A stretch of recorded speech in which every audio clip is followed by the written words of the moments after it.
The most shrill condemnations, however, issued from the Yankee working class, a class of people frightened by changing times. Displaced farm workers were being forced into low-paying jobs in the factories of South Boston and outlying towns. Skilled craftsmen were being shoved aside by machines. Competition from Irish laborers only stirred the pot.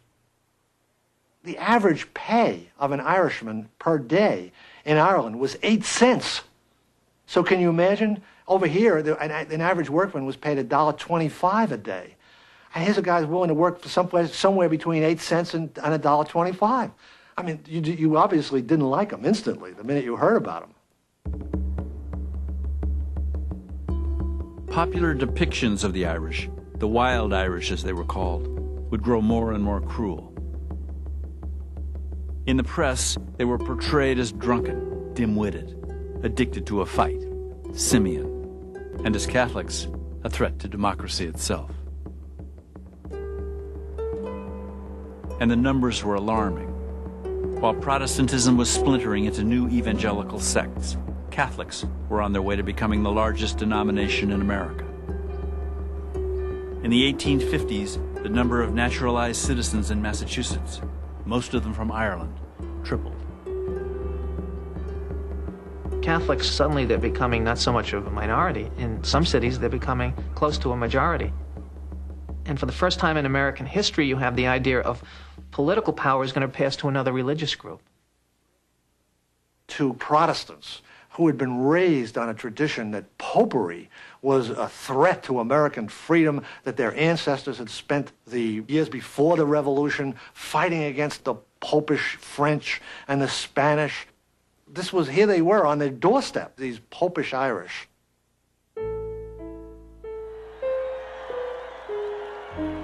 Driven by fear, a new political movement emerged. A movement made up of native-born Protestants who were trying desperately to hold on to an America that was already gone, an America that belonged to them alone. Their agenda was clear and simple. They meant to choke off the foreign vote. They would limit immigration and naturalization and deny political office to those not born in America. Membership in the party was exclusive to native-born Protestants, born of Protestant parents, not united in marriage with a Roman Catholic.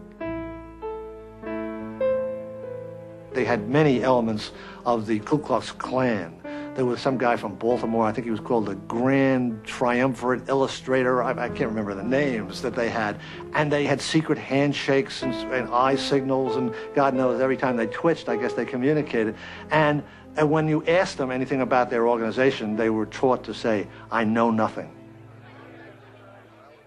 The Know Nothing movement practiced its politics in the streets. Election day itself was a physical contest, with roving gangs of men escorting voters to the polls and bare-knuckle fighters keeping a vigil on the ballot boxes.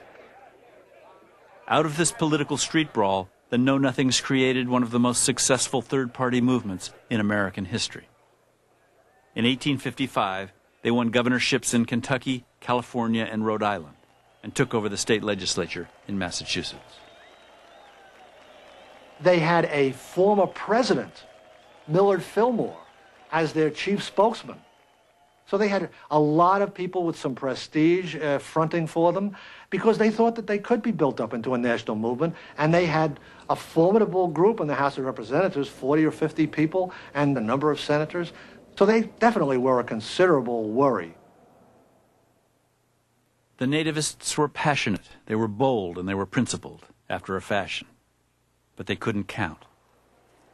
The Irish, as well as the German immigrants who had streamed into America, already had the vote. And they were determined to make this point. It was their country too. As the more pressing issue of slavery overtook the nation, Fillmore ran a distant third for president, and the nativist movement and its anti-immigrant agenda was all but dead as a political party.